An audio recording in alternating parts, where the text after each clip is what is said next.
Hi everybody, welcome to my YouTube channel. So இன்றைக்கி நான் என்ன பண்ண போகிறேன்னா ஒரு டிஐஒய்னா இப்போ ட்ரெண்டிங் ஆகிட்டு இருக்க ஒரு டிஐஒய் தான் பண்ண போகிறேன். ஸோ இப்போ ட்ரெண்டிங்காக போயிட்டுருக்க இந்த புள்ளி வச்ச கோலம் வந்து ப்ளவுஸில் வந்து பேட்டர்னாக போடுறாங்கல்ல, அதை தான் நான் இன்றைக்கி டிஐஒய்யாக பண்ண போகிறேன். இது வந்து கடையிலையும் கொடுத்து பண்ணுறாங்க.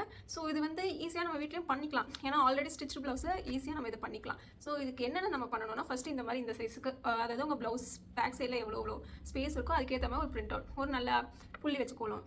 ஸோ இது வந்து தேர் பேட்டர்ன். மோஸ்ட்லி நான் பார்த்த வரைக்கும் நிறைய பேர் இந்த தேர் பேட்டர்ன் தான் பண்ணுறாங்க. ஸோ இந்த தேர் பேட்டர்னே நான் வந்து பிரிண்ட் அவுட் எடுத்துக்கிட்டேன். ஸோ இதுக்கு வந்து ட்ரேஸ் கொடுக்குறதுக்கு கார்பன் பேப்பர் இருக்குல்ல, ஸோ கார்பன் பேப்பர். ஸோ நான் அதை வந்து அந்த அளவுக்கு எடுத்துக்கிட்டேன். ஏன்னா ரொம்ப எக்ஸஸ் ஆச்சுன்னா நம்மளுக்கு வரையும் போது கொஞ்சம் டிஃபிகல்ட்டி இருக்கலாம்னு நினச்சிட்டு ஸோ அந்த சைஸ்க்கே நான் கட் பண்ணி எடுத்துக்கிட்டேன்.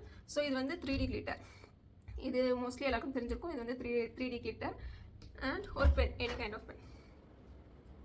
ஸோ இதை நான் எப்படி பண்ண போகிறேன்னா, ஃபஸ்ட்டு இந்த கார்பன் பேப்பர் வந்து கீழே வச்சுட்டு இந்த பிரிண்ட் அவுட் எடுத்துருக்கேன்ல இந்த பேட்டர்னை வந்து மேலே வச்சுட்டு இதில் அழகாக நான் வந்து மேலே அந்த பேட்டர்ன் மேலேயே நான் வரைய போகிறேன் பெண்ணை வச்சு. ஸோ அதோட ட்ரேஸ் நம்மளுக்கு கிடைக்கும். அந்த ட்ரேஸை வச்சு நம்ம 3D கிளிட்டரில் நம்ம அந்த பேட்டர்னை வரைஞ்சால் உங்களுக்கு வந்து அழகாக அந்த பேட்டர்ன் வந்து ப்ளவுஸில் வந்து வந்துடும். ஸோ இது வந்து கையாலையும் போடலாம். ஏன்னா எனக்கு வந்து இது ஒரு பெரிய கோலம் மாதிரி தெரிஞ்சிச்சு. லைட்டாக கொஞ்சம் ஒழுங்காக போடலனாலும் அசிங்கமாக தெரிஞ்சுமோ ஒரு பயத்தில் நான் பேட்டர்னை வந்து பிரிண்ட் அவுட் எடுத்துக்கிட்டேன்.